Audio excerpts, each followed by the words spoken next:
Vamos a seguir con el tema que venimos. Vamos a un poco capaz de repaso de lo que vimos la semana pasada y de ahí vamos a entrar en ciertos versículos. Igual no vamos a terminar hoy, eh, yo estoy seguro de ello, pero vamos a ver un poquito más, ¿sí? Padre Santo, te doy gracias por tu palabra. Gracias, Señor, por cada uno de mis hermanos que están acá esta tarde, que vinieron a escuchar de tu palabra, a aprender más. Te ruego, Padre, que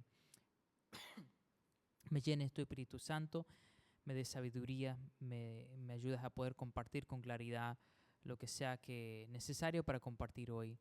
Te pido por todos los que están entre nosotros enfermos, Padre Santo, que lo puedas sanar. Te doy gracias también por Teresita, que está celebrando su cumpleaños hoy. Te ruego que pueda pasar, habrá pasado un lindo día y que termine una hermosa noche. Padre Santo, te doy gracias por quien tú eres, doy gracias por el privilegio de conocerte y de servirte. Y dejamos todo lo que va a suceder en los próximos minutos en tus manos y que tú seas glorificado sobre todas las cosas. En nombre de Jesús pedimos. Amén. Estamos viendo la salvación eterna. Sí. Vimos que muchos cristianos, ¿verdad? Sinceros, viven con temor de decir, ¿qué si me alejo? ¿Qué si me porto mal? ¿Qué si peco? ¿Puedo perder? ¿Voy a perder o perdí mi salvación? Y vimos que no es necesario, ¿no es cierto? Ello, y que Dios nos asegura. Y vamos a ver un pequeño resumen de lo que dice la palabra de Dios. La base de la salvación, si tienes su nota ahí contigo, estoy en la página 11. Si buscan la página 11, estamos viendo acá, y estoy en el punto 1, la base de la salvación, el pacto de Dios, no del hombre. ¿Lo encontraron ahí? El título es Lección, la salvación eterna en la Biblia. ¿Lo tiene ahí, Ana? Perfecto. ¿Lo encontró, Braulio? Muy bien. Estamos en punto 1, la base de la salvación, el pacto de Dios, no del hombre. Génesis 15:6 dice, y creyó a Jehová y fue contado por justicia. Esto está hablando de Abraham, ¿no es cierto? Él puso su fe en Dios y era suficiente para que él tenga vida eterna. Esto fue antes de la ley, ¿sí? No había sacrificio, no era más nada que fe solo en Dios de parte de Abraham. Y esto establece el patrón eterno de la salvación. Nos indica acá lo que es Salmos 105, versículo 8, dice, se acordó para siempre de su pacto, el cual concertó con Abraham y con su juramento a Isaac, pacto eterno. La salvación es algo, hermanos, eterno, ¿sí? Es algo que Dios ofrece para todos los que quieran recibir y es eterno. Y Dios guarda su pacto. Dios no va a romper su pacto. Vemos la seguridad del creyente está en el carácter de Dios. Números 23:19.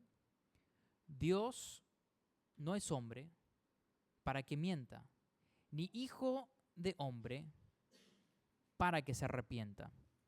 Él dijo y no hará, habló y no lo ejecutará. O sea, Dios no puede mentir. Y Él nos promete a los que ponemos nuestra fe en Él de darnos vida eterna. Y no se puede echar para atrás bajo ninguna circunstancia. Él no miente. Deuteronomio 7, versículos 6 al 9, dice, Jehová tu Dios te ha escogido, porque Jehová os amó y guardará el pacto y la misericordia a los que le aman. Es un resumen de esos versículos, ¿sí? Jehová Dios dice escogió porque Jehová os amó y guardará el pacto. Guardará, lo va a hacer. Después seguimos, Dios nunca rechaza a los suyos, aún en su pecado. En Jeremías 3:14. Convertíos hijos rebeldes, dice Jehová, porque yo soy vuestro esposo. Dios llama a su pueblo hijos rebeldes, pero sigue siendo su esposo. Vemos acá también otra indicación, que sus hijos no pueden dejar de ser sus hijos, ¿sí? Él lo puede reprimir, lo puede corregir, lo puede castigar, ¿no es cierto? Pero no pueden dejar de ser sus hijos. Y él sigue siendo, acá dice, sigue siendo su esposo. No dice ya, no son mis hijos, sino que llama a volver. También Isaías 49:15, Isaías 49:15 al 16 dice, ¿se olvidará la mujer de su hijo, de lo que dio a luz, perdón? ¿Se olvidará? Y yo hago la pregunta, ¿una mujer se olvida de sus hijos? O sea, eso es lo que acá está diciendo. ¿Acaso una madre se olvida de sus hijos? Dice, aunque ella se olvidare, yo nunca me olvidaré de ti. Entonces da un claro ejemplo de decir, mira, no sé si puede haber circunstancias donde una madre pueda olvidar sus hijos. Sinceramente no puedo llegar a comprender si fuese así. Pero si es que puede ser así, dice acá, Dios no puede olvidarse de sus hijos. Otra indicación clara que Él siempre persevera a sus hijos. Y aquí que en las palmas de las manos te tengo esculpida. Dios nunca abandona a los suyos, están grabados en sus manos. El 4, vemos el pecado trae disciplina, no condena al infierno. El pecado trae disciplina, trae división entre uno y Dios, ¿sí? Rompe la amistad, pero no condena a un hijo de Dios al infierno. No puede un hijo de Dios por pecar ir al infierno. No puede. Salmos 89:30 al 34. Dice, si dejaren sus hijos mi ley, castigaré con vara su rebelión, mas no quitaré de él mi misericordia, ni falsearé mi verdad, no olvidaré mi pacto, no olvidaré mi pacto. Lo voy a castigar, pero siguen siendo mis hijos, no van a dejar de ser mis hijos. Este pasaje es clave porque Dios castiga al hijo desobediente, castiga. Es también algo para tener en cuenta. Algunos dicen, pero ¿qué de esa persona que fue a la iglesia, supuestamente aceptó a Cristo como Salvador y después vuelve al mundo y vive, ¿verdad?, una vida entregada a Satanás y no busca a Dios, no busca vivir en santidad, no busca agradar a Dios, en fin? Bueno, Dios dice que a los suyos lo va a castigar. Si es hijo de Dios, si nació de nuevo, Dios lo va a castigar. Y hermanos, hay del hombre que cae en las manos de un Dios vivo. Hay de ese hombre. Dios es justo y no es nada lindo caer en las manos de un Dios enojado con sus hijos. Ahora, si pasan los años y no se ve ningún castigo de Dios, lo más probable, no estamos para juzgar, lo más probable nunca fue hijo de Dios. Y por eso Dios no lo castiga. Pero a los suyos lo va a castigar. Y también es otra indicación para nosotros, como sus hijos, de verdad, otra indicación clara de por qué no debemos solo ir a vivir como se le antoja las ganas. ¿Por qué no deberemos ir a vivir para este mundo? No debemos vivir para Dios, debemos buscar hacer lo correcto porque Dios es justo. Y Dios nos va a pedir cuenta, tarde o temprano. Dios es capaz de castigarnos. Dios es capaz de hacer lo que Él tenga que hacer para hacernos volver a Él. Entonces, son cosas para tener en cuenta, ¿no es cierto? Para el que es hijo de Dios. Acá vemos algunas ilustraciones de unas personas, 3 personas en particular, del Antiguo Testamento, 3 hijos de Dios que cometieron pecado, pero no perdieron el hecho de ser hijo de Dios. Primero vemos David en 2 Samuel 11. Voy a ver si abro acá, porque no tengo escrito. 2 Samuel 11. Acá hay el pecado más conocido de David, no el pecado más severo, pero el que todos conocen. 2 Samuel 2, 2 Samuel 11 dice: aconteció al año siguiente, en el tiempo de que salen los reyes a la guerra, que David envió a Joab y con él a sus siervos y a todo Israel. Y destruyeron a los amonitas y citaron a Raba, pero David se quedó en Jerusalén. Y sucedió un día al caer la tarde que se levantó David de su lecho y se pasaba sobre el terrado de la casa real. Y vio desde el terrado a una mujer que se estaba bañando, la cual era muy hermosa. Envió David a preguntar por aquella mujer y le dijeron: aquella es Betsabé, hija de Eliam, mujer de Urías, Eteo. Y envió David mensajeros y la tomó y vino a él y él durmió con ella. Luego ella se purificó de su inmundicia y se volvió a su casa y concibió la mujer y envió a hacerle saber a David diciendo: estoy encinta. Acá es el pecado más conocido de David, ¿sí? De adulterio. Ahora, pasa esto y Dios no desecha a David, no lo desecha. No dice: tú ya no tienes parte de mí y tú no tienes parte de recompensa, te voy a sacar, ¿verdad?, de mi libro, lo que sea. No vemos a Dios hacer nada de esto, todo lo contrario. Dios sí lo castiga, sí lo castiga. Sabemos que después de esto Él manda a que el esposo de esta mujer sea matado. Entonces también ahora ya comete otro pecado, ¿verdad? Manda matar a un hombre. Después conocemos también el pecado mayor de David, fue que él en su orgullo mandó a contabilizar el pueblo, a ver cuánto eran los hombres, ¿no es cierto?, de su ejército. Y también Dios, en todas estas circunstancias, Dios lo castiga por ello, pero nunca los desecha.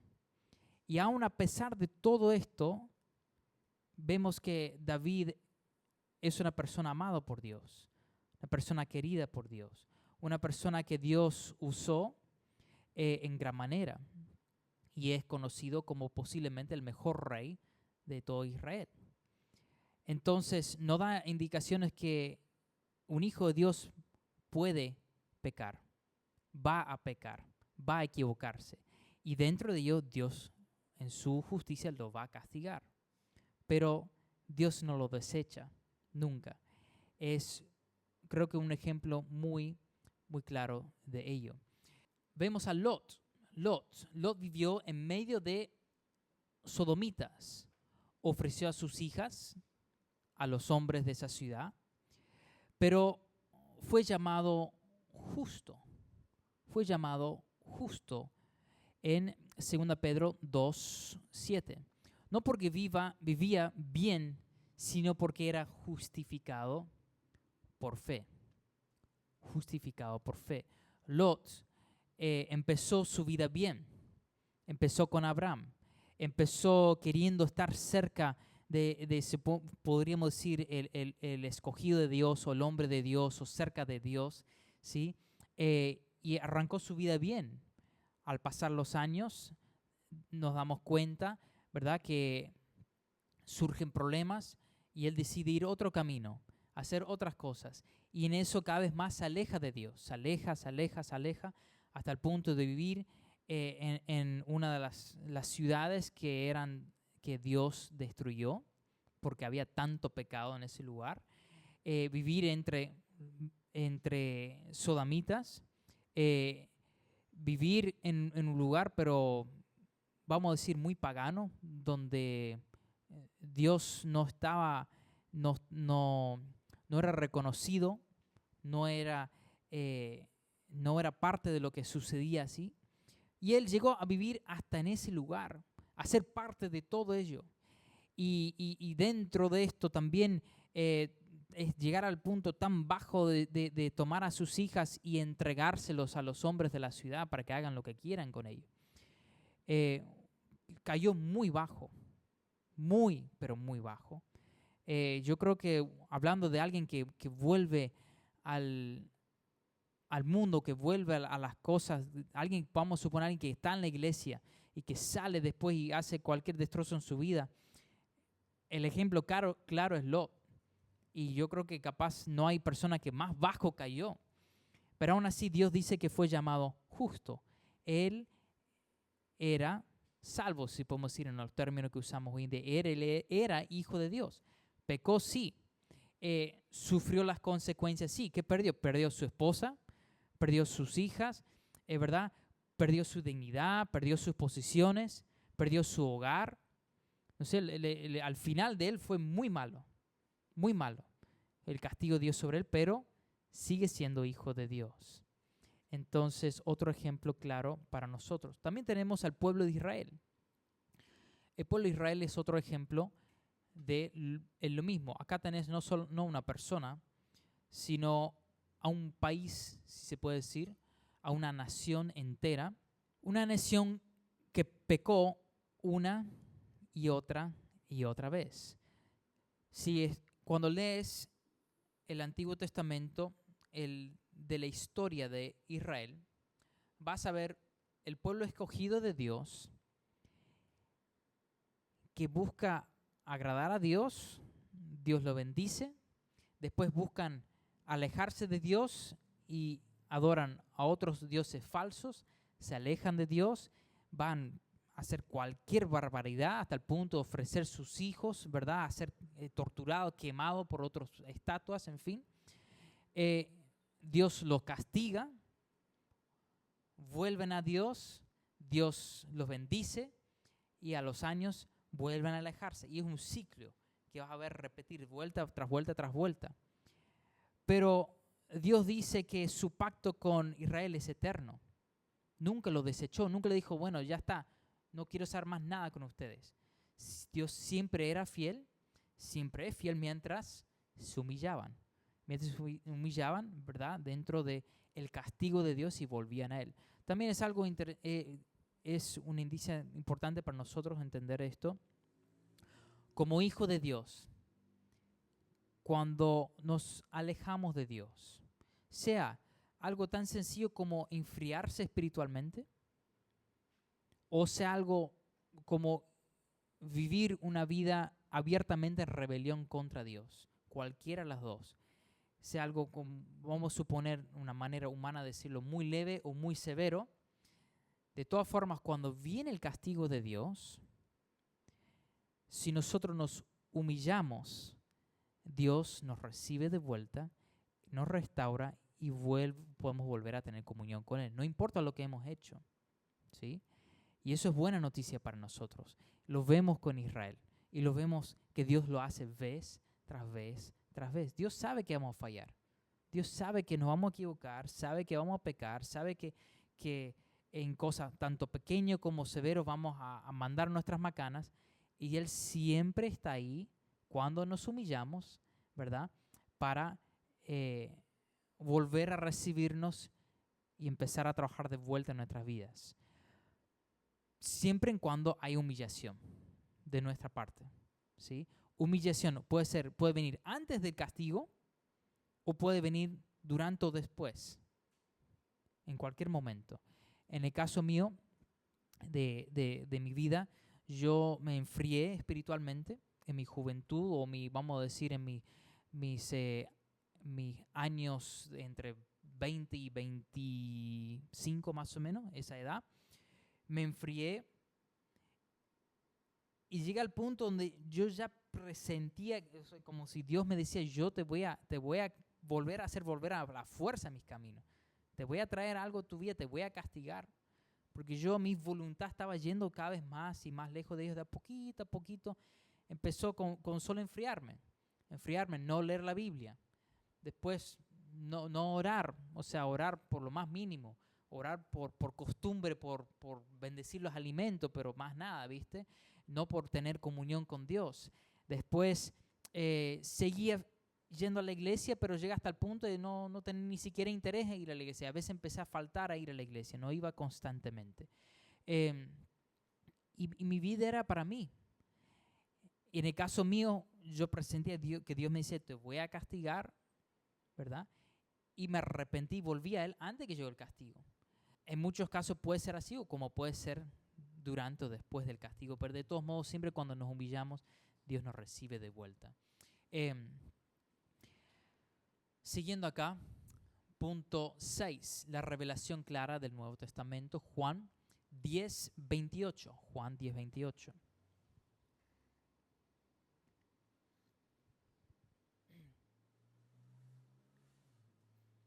Acá dice, y versículo 29, y yo les doy vida eterna y no perecerán jamás, ni nadie las arrebatará de mi mano.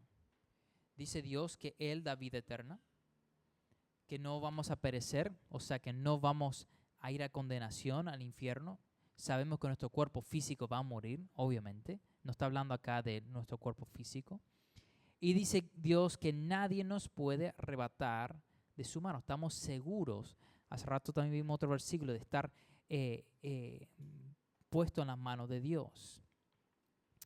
Jesús acá no dijo, mira, si son fieles, jamás perecerán. Si son fieles, no dijo. Él dijo, yo doy vida y no van a perecer. Yo doy vida y no van a perecer. Romanos 8:38. Romanos 8:38 y 39. Nada nos puede separar del amor de Dios, por lo cual estoy seguro que ni la muerte, ni la vida, ni ángeles, ni principados, ni potestades, ni lo presente, ni lo porvenir, ni lo alto, ni lo profundo, ni ninguna otra cosa creada nos podrá separar del amor de Dios, que está en Cristo Jesús nuestro Señor, ¿sí? Entonces nada nos puede separar. Y ese nada, mi hermano, a veces somos rápidos a decir, sí, yo creo que nada, pero después nos equivocamos, pecamos y creemos que ese pequeño pecado es suficiente. Nada nos puede separar del amor de Dios, nada nos puede quitar la vida eterna. Ahora, el pecado sí nos puede quitar el gozo, sí nos puede quitar la amistad con Dios, obvio que sí, pero no nos puede quitar de su amor, no nos puede quitar de su fidelidad, no puede. Ninguna cosa. Vemos punto 7. Las obras no salvan ni conservan la salvación. Isaías 64:6. Isaías 64, versículo 6. Si bien todos nosotros somos como suciedad y todas nuestras justicias como trapo de inmundicia, y caímos todos nosotros como la hoja, y nuestras maldades nos llevaron como el viento. Todas nuestras justicias, o sea, todo lo bueno que nosotros hacemos es como trapo de inmundicia, es como un trapo sucio, podrido, que no sirve ya más para nada. Todas nuestras buenas obras es considerado hasta ese punto. Entonces, si nuestras buenas obras son como trapos de inmundicia, nunca podría llegar a ser suficiente para comprarnos o hacernos merecer la vida eterna. Habacuc 2:4. He aquí que aquel cuya alma no es recta se enorgullece más, el justo por su fe vivirá. No es por obras, sino por fe, por fe. El siguiente, y si alguien se aparta totalmente, ya hablamos de esto, si alguien se aparta totalmente, si fue salvo, es hijo, Dios lo va a disciplinar. Dios lo va a disciplinar, tranquilo, no se preocupe, hermano. Y puede incluso llevarlo a casa, puede incluso llevarlo al cielo temprano. ¿Sí? 1 Corintios 11:30. 1 Corintios 11:30. Yo creo que hay un punto, Dios sabe cuál es, que si nosotros podemos ser de tan mal testimonio que Dios dice, ¿sabes qué? Mejor no, mejor vente acá al cielo. Yo no quiero que hagas tanto daño. Dios en su soberanía, Él elige cómo hacer las cosas, ¿no es cierto? Pero Él va a disciplinar. Si nunca fue salvo, se manifestará con el tiempo. 1 Juan 2:19. Hermano Manuel, ¿puede leer 1 Juan 2:19, por favor?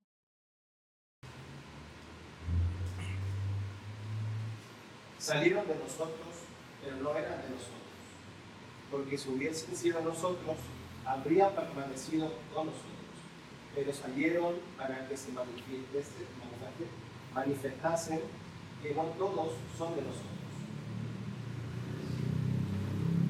No podemos perder, mis hermanos, la salvación. Podemos perder gozo, recompensa, podemos perder nuestro testimonio, podemos perder comunión, sí, pero no la vida eterna. No se puede perder la vida eterna. Vamos a seguir. ¿De qué salvación estamos hablando? Bien rápido, yo tendré que haber empezado con esto, pero está bien. ¿De qué salvación? Página 14. Estamos hablando. Cuando hablamos de la salvación es importante entender que todo tipo de salvación o toda vez que se dice la palabra salvación en la Biblia no se refiere a la vida eterna. No se refiere a ello. La palabra salvación tiene diferentes significados o puede aplicarse a diferentes cosas. No siempre se refiere a salvación eterna del alma. Esto es un lugar donde personas por no entender bien la Biblia, por no estudiar bien, por tomar solo la superficie, solo porque dice algo y crear toda una creencia sobre ello, ¿verdad? Muy superficial, se equivocan. ¿Sí? En la palabra siempre hay que estudiar en profundidad y mucho más cuando vamos a basar toda una doctrina sobre ella y con mucho más razón en una doctrina fundamental, clave como esto. No se puede ir a la ligera a decir porque dice la palabra salvación es porque esto o lo otro. Hay que siempre estudiarlo bien. Puede en la Biblia salvación significar liberación física de enemigos, enfermedad o peligro, preservación del juicio o disciplina, restauración espiritual después de una caída. Y sí, también habla de salvación eterna. También habla de salvación eterna. Entonces, cuando estamos hablando en el contexto ahora de la palabra salvación, estamos usando para referirse a la vida eterna. Así ser salvos del infierno para tener vida eterna. Muchos versículos que usan la palabra salvación son mal interpretados por personas o grupos religiosos que enseñan que uno debe mantenerse salvo, perseverar para no perder la salvación o seguir en santidad para ser salvo. En fin, bueno, vamos a ver unos pasajes bíblicos hasta lo que nos dé el tiempo. Hay muchos pasajes, muchos. Estos son pasajes que son mal interpretados, ¿sí? Vamos a empezar con Filipenses 2:12. Filipenses 2:12. Por tanto, amados míos, como siempre habéis obedecido, no como en mi presencia solamente, sino mucho más ahora y en mi ausencia. Ocupaos en vuestra salvación con temor y temor. Okay. Este es un versículo muy popular usado para decir que debemos estar continuamente trabajando para mantener nuestra salvación, ¿sí? Este pasaje suele malinterpretarse como si dijera trabajen para mantener su salvación o no la pierdan. Pero Pablo no está hablando de obtener o conservar la salvación eterna por obras. No está hablando de eso. Sino de desarrollar la salvación ya recibida. Desarrollarlo, trabajarlo, ¿verdad? Aprovecharlo. Ocupaos implica poner en práctica lo que Dios ya ha hecho en ellos. Versículo 13, porque Dios es el que en vosotros produce así el querer como el hacer. El contexto es de obediencia y crecimiento espiritual, no de inseguridad salvadora. 2 Pedro 1:5. 2 Pedro 1:5. ¿Alguien se anima a leer?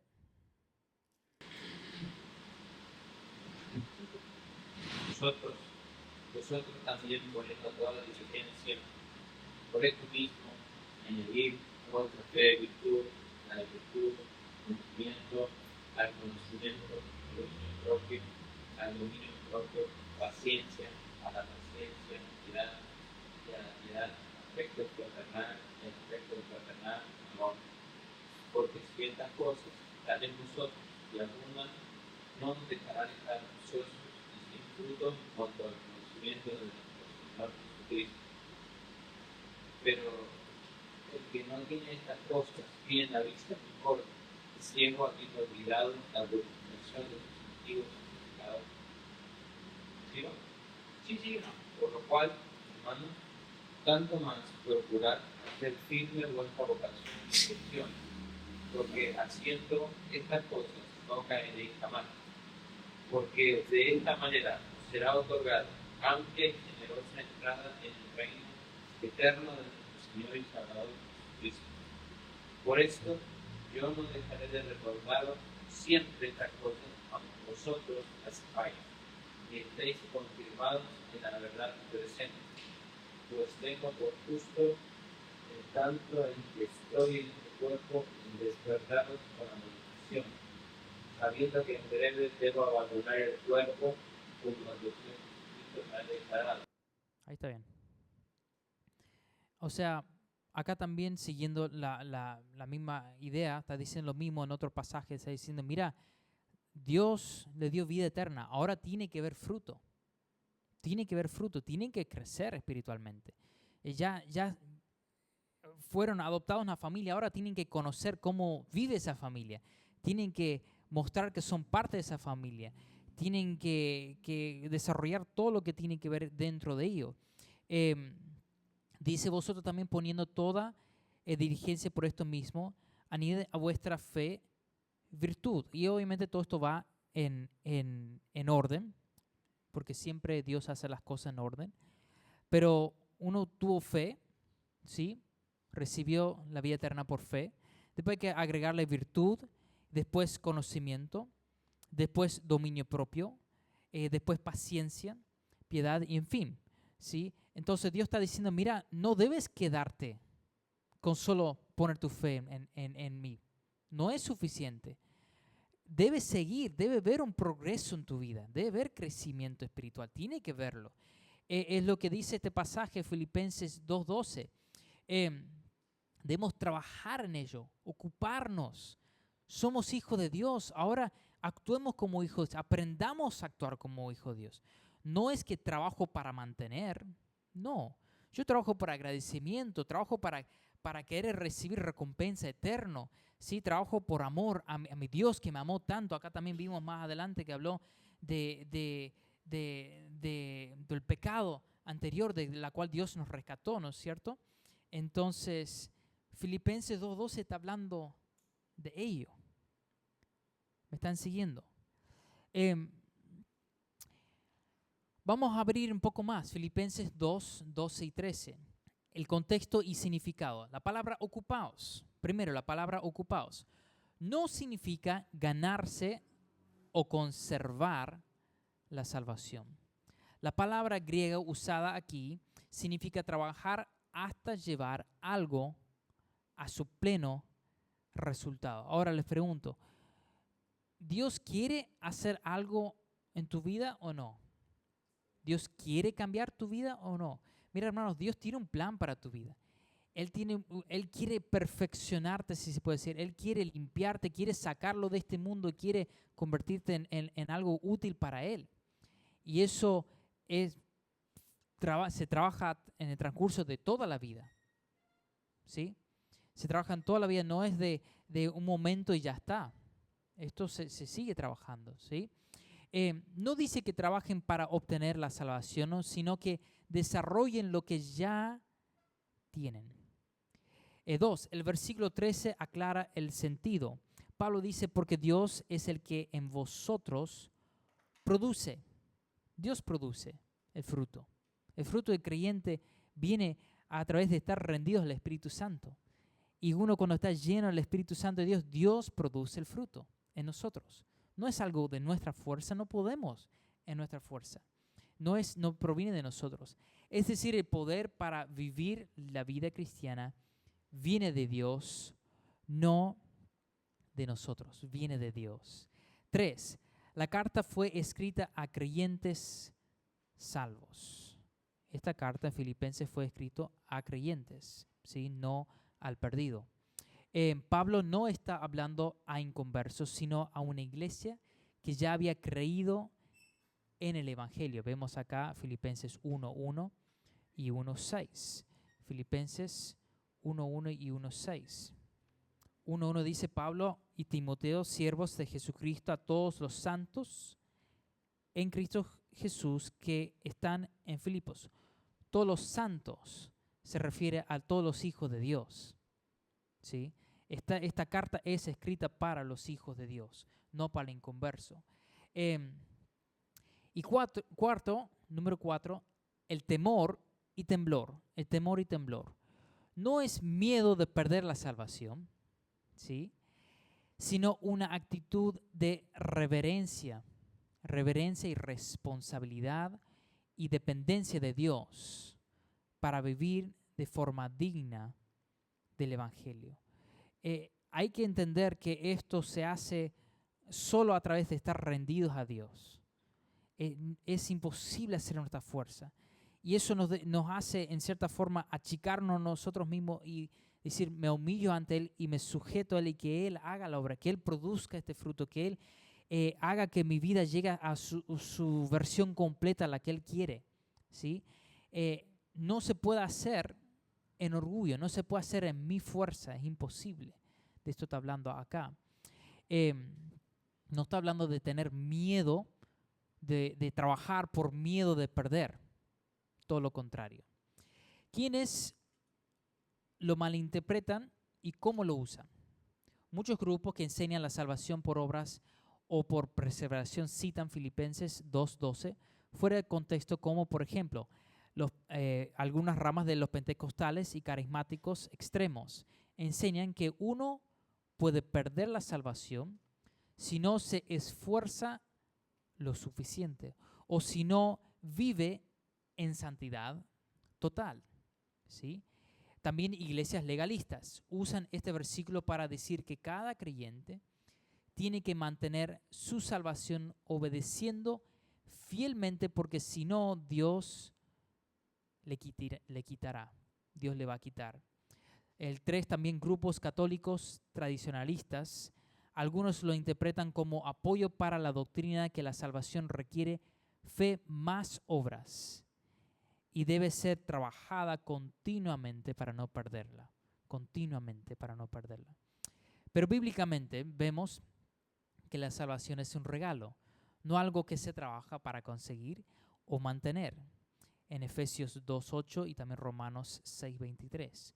Este pasaje nos llama a vivir con seriedad, obediencia, ¿sí? Y reverencia, sabiendo que ya somos salvos. Dios, hermanos, va a hacer la obra en nosotros. Dios lo va a hacer. Ahora vamos a saltar más adelante, vamos a saltar algunos que voy a dar otro día. Siempre cuando uno vuelve o hace estos estudios y empieza a ver las palabras, en este caso del Nuevo Testamento en el griego, aclara o deja bien fundamentado algo. Porque es cierto lo que Pablo dice, el español cambia con los años, ¿cierto? Y también hay ciertas partes de la Escritura, también creo que está tratando de decir Pablo, que es muy difícil en nuestro lenguaje tener la palabra perfecta que entre justo ahí, porque en el lenguaje hebreo o el griego y en el contexto en el cual se vivía y cómo se entendía el lenguaje fue escrito, y hoy en día ya vemos las cosas, pensamos diferente, lo que leemos diferente, entonces es casi imposible tener la palabra exacta, ¿verdad?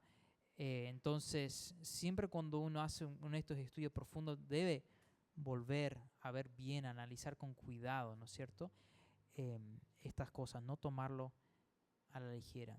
Vamos a hacer uno más, salta más adelante al punto 5, al versículo 5, Gálatas 5, 4. De Cristo os desligasteis, los que por la ley os justificáis, de la gracia habéis caído. La gracia habéis caído. Vamos a ver esto. No está hablando de perder la salvación, sino de alejarse del camino de la gracia. Al buscar justificarse por obras, se están separando de la enseñanza de Cristo. Caer de la gracia no es perder la salvación, sino abandonar el sistema de gracia y confiar en otro sistema, las obras. Pablo escribe esto como advertencia y corrección. El malentendido común acá. Algunos enseñan que este versículo prueba que un cristiano puede perder su salvación al caer de la gracia y separarse de Cristo. Pero esto no es lo que Pablo está enseñando. El contexto de Gálatas. ¿Cuál es el contexto acá? Pablo escribe a los cristianos, de vuelta, a los cristianos que están siendo influenciados por legalistas judaizantes. Estos falsos maestros enseñaban que la fe en Cristo no era suficiente, que también había que guardar la ley de Moisés, como la circuncisión, por ejemplo. Y Pablo responde con fuerza: añadir obras a la fe es apartarse del verdadero evangelio. No es obras. Acá diciendo, no le agregues obras. Eso de agregar obras es cambiar la verdad. No es eso. Y entendiendo el contexto acá, de que había falsos maestros que llegaron y empezaron a enseñar, mira, está bien, pusiste tu fe en Cristo, pero ahora tienes que cumplir la ley. Ahora vuelve y sigue cumpliendo la ley para mantenerte salvo. Entonces está diciendo, sí, pon tu fe en Dios, pero ahora tienes que agregarle obras. Indirectamente lo que estaban diciendo estos falsos maestros. Y Pablo está diciendo, no es así, no es así. De Cristo os desligasteis. En griego significa quedar inactivos, separados del beneficio de Cristo. Inactivos. Ahora, ¿un creyente puede quedar inactivo? ¿Un creyente puede quedar separado del beneficio de Cristo? ¿Separado de la bendición de Dios? ¿Sí o no? Manuel dice que no.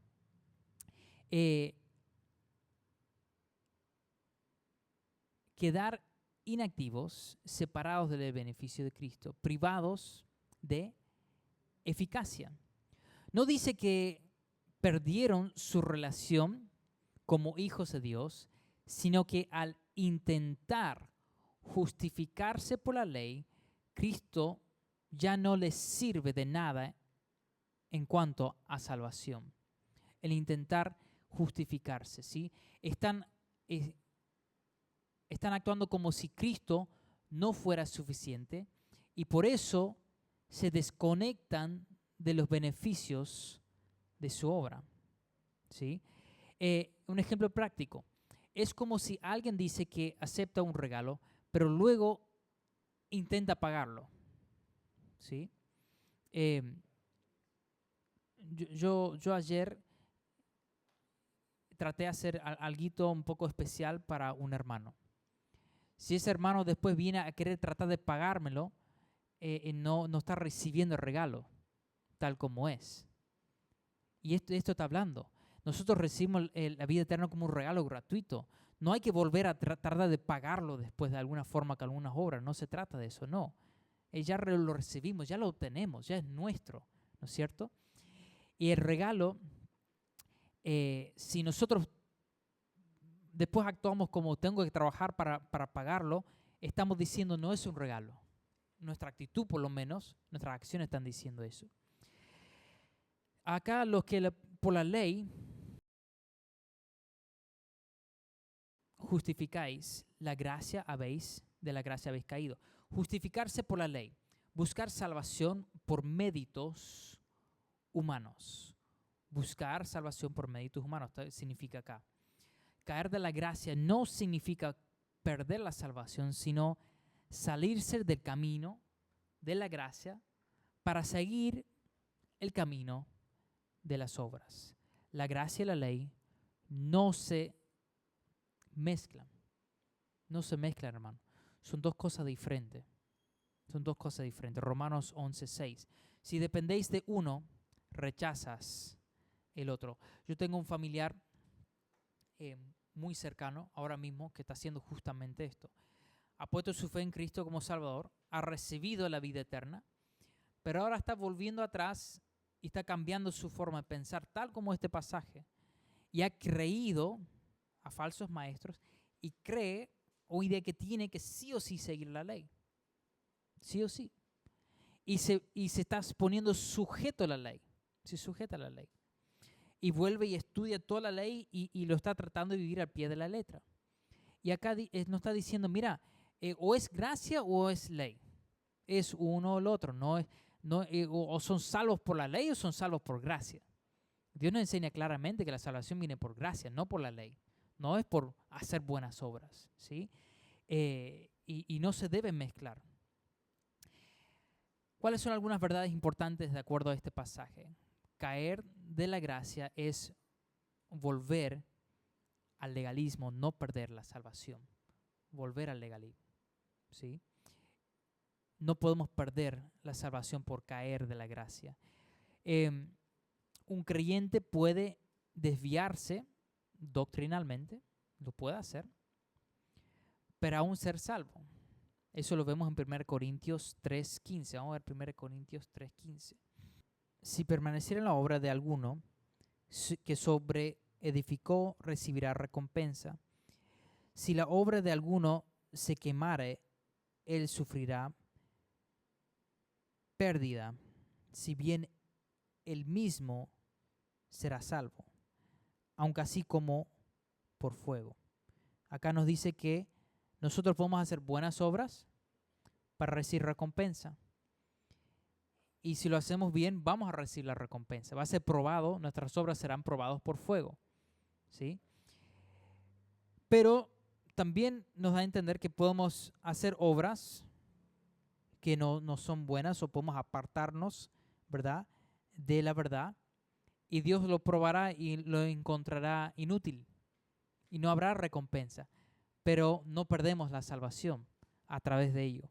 Perderemos recompensa. Hablando de recompensa, estuve hablando con el pastor Gus bastante en estas últimas 2 semanas y él me animó bastante que yo de este tema hable de recompensas, porque va de la mano, va de la salvación, en las recompensas y en fin, va mucho de la mano y en las próximas semanas voy a hablar de ello, más de ello. La salvación se recibe por gracia mediante la fe, Efesios 2:8, y no se mantiene por obras, Gálatas 3:3. ¿Cuál es la conclusión? Gálatas 5:4 no enseña que los creyentes pierden su salvación, enseña que quienes intentan justificarse por la ley están rechazando el camino de la gracia y por tanto Cristo no les aprovechará, ¿sí? Están eligiendo un sistema falso de salvación y poniéndose fuera de la esfera de la gracia, fuera de ello. Bueno, hermanos, vamos a cerrar. Llegamos a la conclusión del tiempo de hoy. Dios mediante, vamos a ver posiblemente un par de versículos más de acá, o vamos a ver, vamos a hablar acerca de la composición del ser humano, que es cuerpo, alma y espíritu, y su relación a la vida eterna, ¿sí? ¿Qué conexión tiene con ello? Si entendemos eso, nos ayuda a entender por qué tenemos vida eterna y por qué no podemos perderla. Y también nos ayuda fundamentalmente a entender algunos de estos pasajes que se malinterpretan. Y se malinterpretan porque los que enseñan que, por ejemplo, que uno debe trabajar para mantenerse salvo, lo enseñan a base de otra creencia de la Trinidad, o otra creencia de la composición del ser humano, errónea. Entonces, voy a tratar posiblemente la próxima vez que nos juntemos, el miércoles, enseñar justamente eso, cómo estamos compuestos, cuerpo, alma y espíritu, y entender eso claramente nos va a ayudar a entender esos pasajes y entender, ya entiendo por qué dice esto de esta forma. Y ya pasa, en vez de tratar de dar toda una explicación al versículo, si entendés quiénes somos y qué está sucediendo, uno entiende claramente el pasaje. Muy, muy fácil de entender el pasaje. Entonces, lo hemos visto en breve una y otra vez anteriormente, pero todavía no hemos tenido una clase específica de ese tema y lo vamos a hacer posiblemente el próximo miércoles que nos juntemos, ¿sí? Vamos a orar. Padre, doy gracias por tu palabra. Doy gracias por habernos dado vida eterna y que es eterno y que no hay nada que nos pueda quitar. También te doy gracias que, Padre, no haces las cosas solo por hacer, sino que tienes propósitos detrás de todo lo que haces. Y tienes un propósito para nuestra vida, un propósito para nuestro futuro y también nuestro futuro eterno. Padre Santo, te ruego que en este tema tan importante y tan profundo y fundamental, que nos ayudes a cada vez tener un poco más de claridad, a entenderlo un poquito más, que es importante. Señor, abre nuestros ojos a poder ver la verdad de tu palabra en cada una de estas áreas, cada detalle, de entender la verdad de tu palabra, Señor, que es lo que necesitamos, es lo que de verdad nos va a hacer libre, de verdad lo que nos va a traer gran bendición a nuestras vidas. Ayúdanos, Señor, te ruego que obres en la vida de cada uno. Te pido que por favor la próxima clase que demos, que varios más que no están hoy, que puedan estar, que puedan aprovechar de ella, que pueda ser de gran bendición para sus vidas. Te amamos, Padre, te agradecemos por todo lo que has hecho y te damos toda la honra y la gloria por lo que vas a hacer. Te pido por cada uno que está acá que le des un buen viaje a casa y un día provechoso mañana. Estas cosas dejamos en tus manos y pedimos todo en el nombre de nuestro Señor Jesucristo. Amén.